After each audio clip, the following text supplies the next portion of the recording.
I'm confused which way I want to turn. Do I want to turn this way or this way? Hi, welcome back to Bocce's Corner. If you're new here, welcome. I'm Barb, and I am going to bring you along for my first week of Every Bit Counts challenge with, Jessica of Three Rivers Homestead is hosting, putting on, but it's an open invitation, so I'm jumping on. So what do I've got to lose, right? Except to save some of my veggies that I harvest from the garden. So let me bring you along for week one of what I did, what I harvested, what I saved, maybe some canning, maybe some freezing. Let me show you. So let's get to it.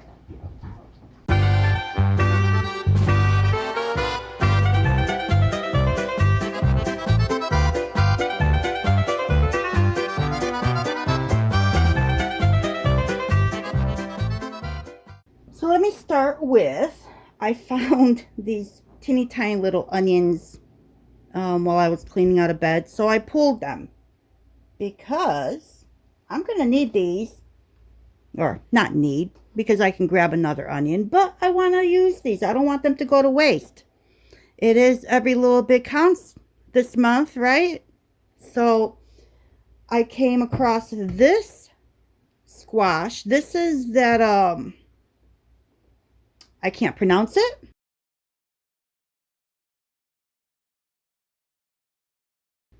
But it's actually a winter squash. But it looks like the end of it is rotting. But everything else looks good. So I'm going to attempt to can this up. I've never canned squash before, so do your research. Go to the the USDA Food Preservation website and see if you can find how to pressure can squash. I am just doing it the way I would normally do things. So I've watched other people can their squash, and they all say 30 minutes for quart-sized jars. So I'm just going to follow that. I trust them. They've been around for a while, and they're not dead yet. So I'm going to do the same thing. So I'm going to go ahead and cut this up and see how much I can fit into a jar. I'll throw some onion in there too. I'll probably, depending if I have another jar, I'll have to grab another onion. So let's start chopping.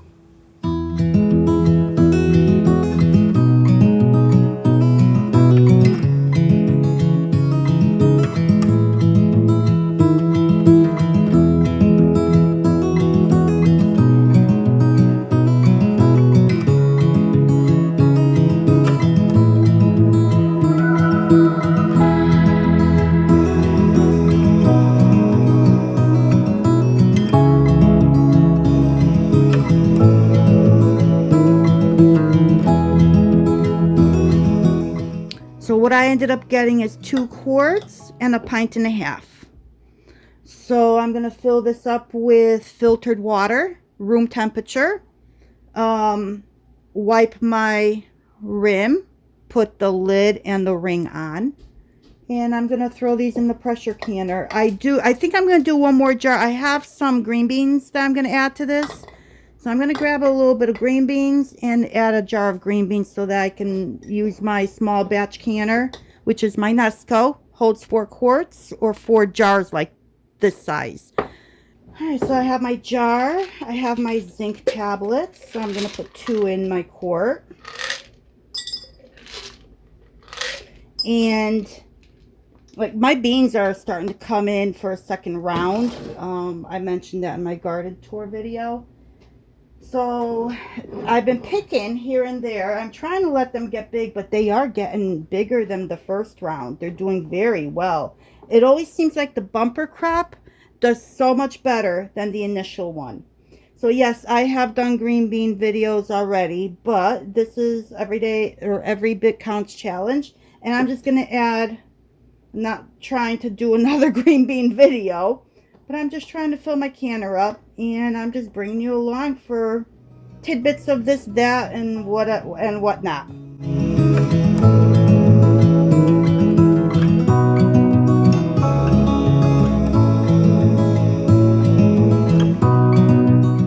I was thinking of doing onions with my green beans, but I chose not to because this way it's leaving me the option to flavor this however I want when I open up the jar.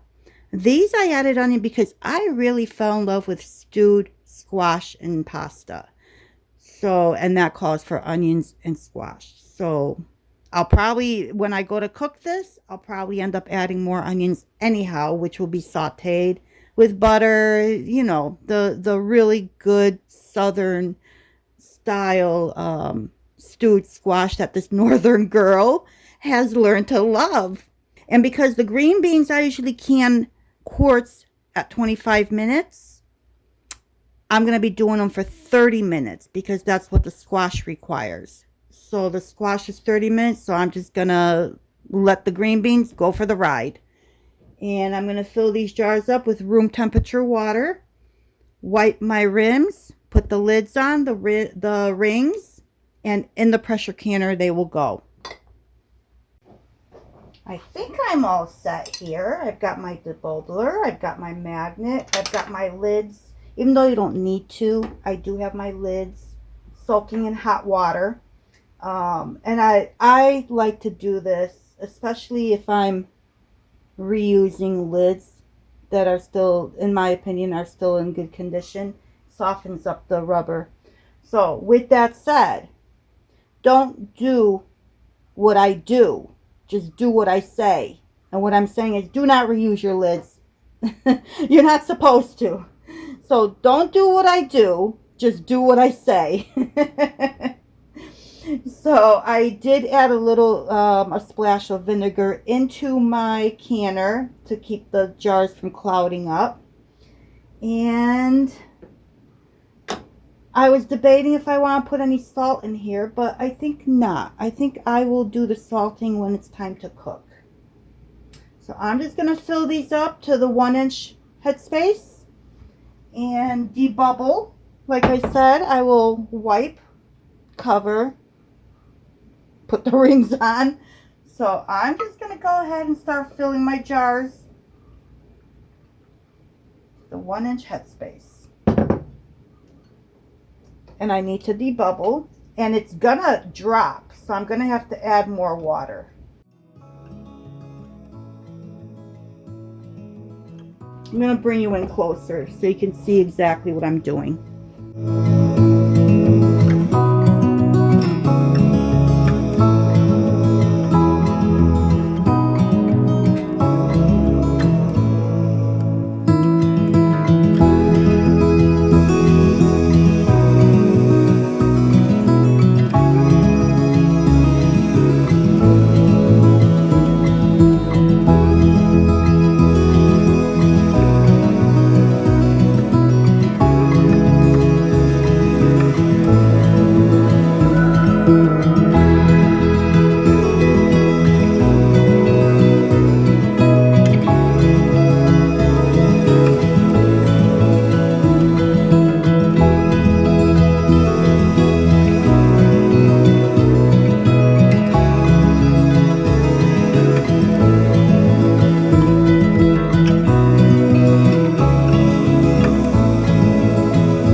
I'm just wiping with water.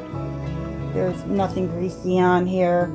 I didn't put any salt or anything, so I'm just going to wipe it off with water. On my paper towel, that is.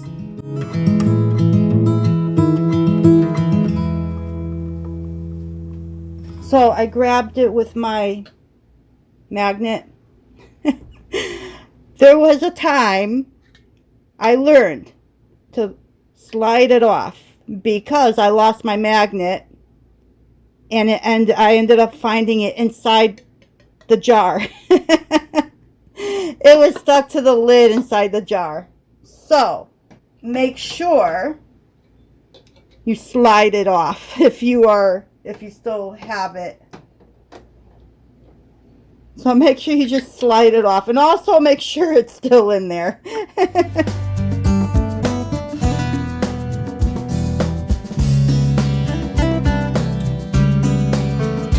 Fingertip tight.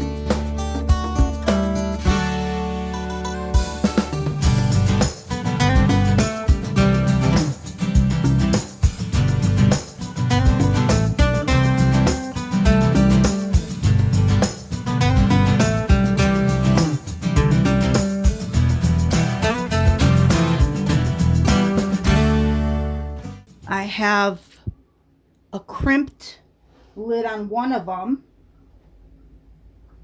but let me get these out. Oh, a broken glass. Okay, broken jar. That's okay.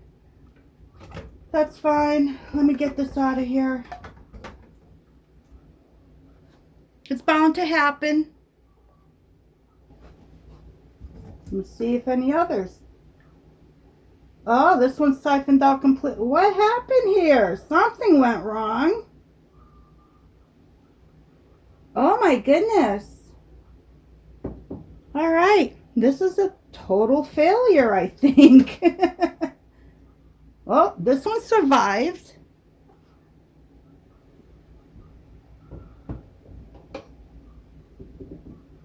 This one obviously did not. Something happened there. And the lid that I was reusing was with the green beans. And those apparently did survive. So let's see if it will seal. This one did not break. Oh, it does have a crack. It does have a crack. It cracked. Okay. So I have a little bit of a mess to clean up, but it's not too bad. So I did, oh, this one just sealed. And this one's not, yep, this one's bubbling inside. It's not bubbling like this one, but it might still seal. If not, I'll just use this up right away. Or throw it in the freezer. Put it in a container and throw it in the freezer. It's not going to go to waste. I have the last 2 cucumbers from my first planting. My second planting has not grown up yet and is not producing yet. But this is from my first planting, and I'd hate to see my 2 little pickles, my 2 little cucumbers go to waste. I also have some, these are supposed to be sweet, long green peppers. They're frying peppers, but I'm actually going to do a ferment. I've heard people doing pickled onions. So I have a couple of onions here I'm going to cut up. I've never had pickled onions. I'm not a fan of vinegar brines.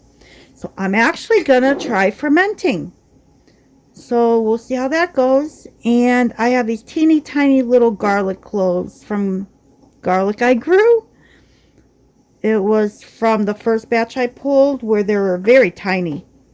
So I'm using those. I got a lot of that garlic, but I'm using those. It's a pain in the butt to peel, but I peeled it.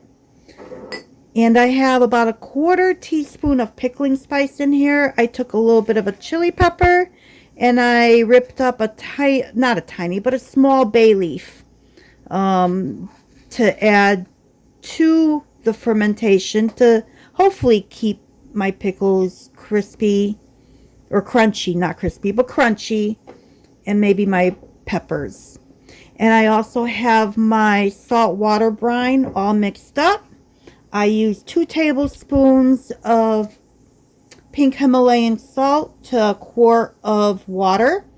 And I'm dissolving it. There is still a little bit on the bottom that has not dissolved, but I'll just shake it up before I pour it into the jar. And I just keep doing this. So most of it has dissolved.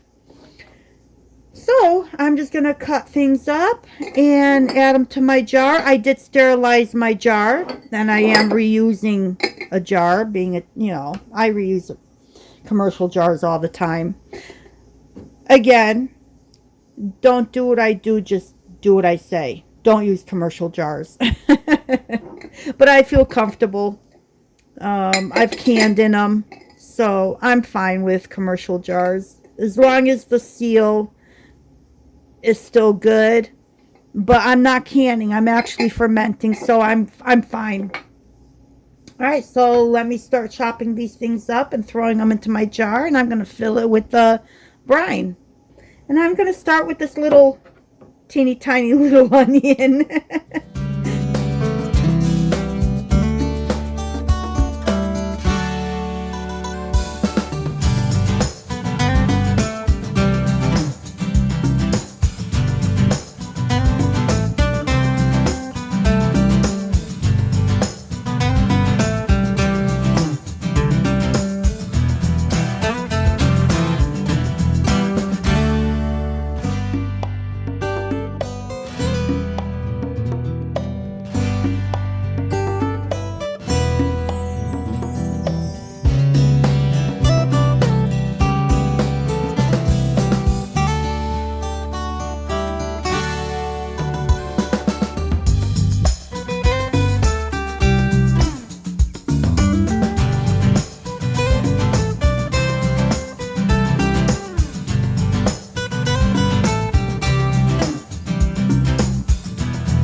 So I'll use these pickles for my Big Mac salad or hamburger or whatever I use my pickles for.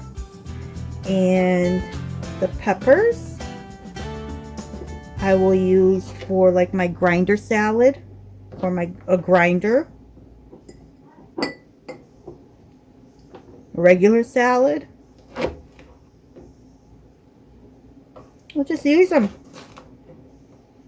Actually, let me let me make sure this is sweet. It's sweet.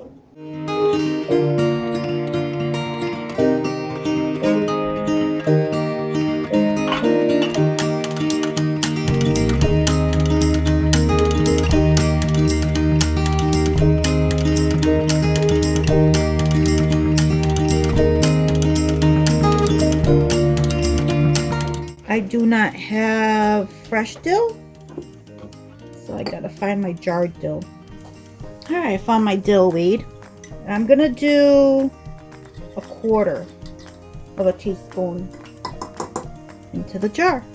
I'm gonna shake this up, mix it all up. I'll probably take what's left and put it in the refrigerator to use another time. And then bring it out and let it come to room temperature for anything else I'm going to do. But for now,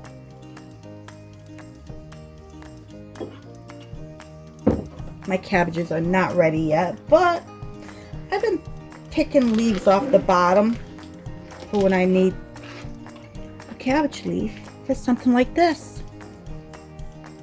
Let's see, how can I do this? Put my glasses on so I could see what I'm doing.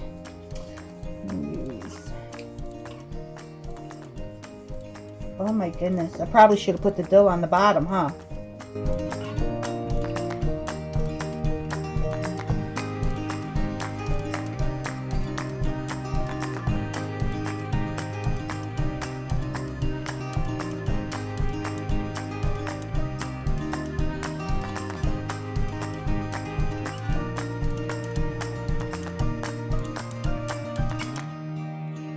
I'm going to try and get whatever I can off of there. So I got this teeny tiny little spoon. Perfect. Another seed. A couple of these pepper seeds popped up.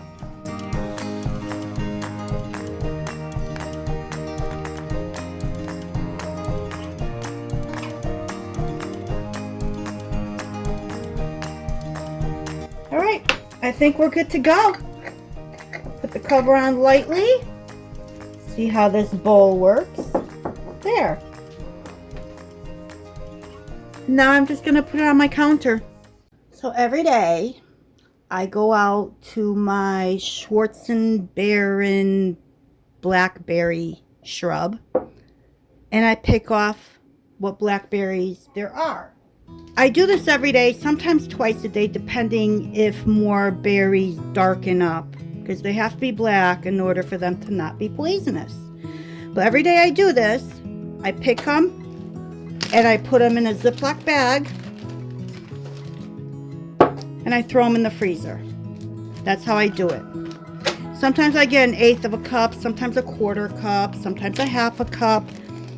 Lately it's been more like 1/8 to a 1/4 cup. But by doing that, this is what I got. I have a full quart and about 1/4 of a quart that I have picked doing this. So I think I'm getting to have enough where I can do a small batch of jam or something, or preserves or something out of this. So every little bit does count, because this is what it got me with these. So thank you once again for joining me in Bocce's Corner for the Every Little Bit Counts challenge that Jessica from Three Rivers Homestead is coordinating. And I hope to have something for you in week 2. So I hope to see you soon. Until next time.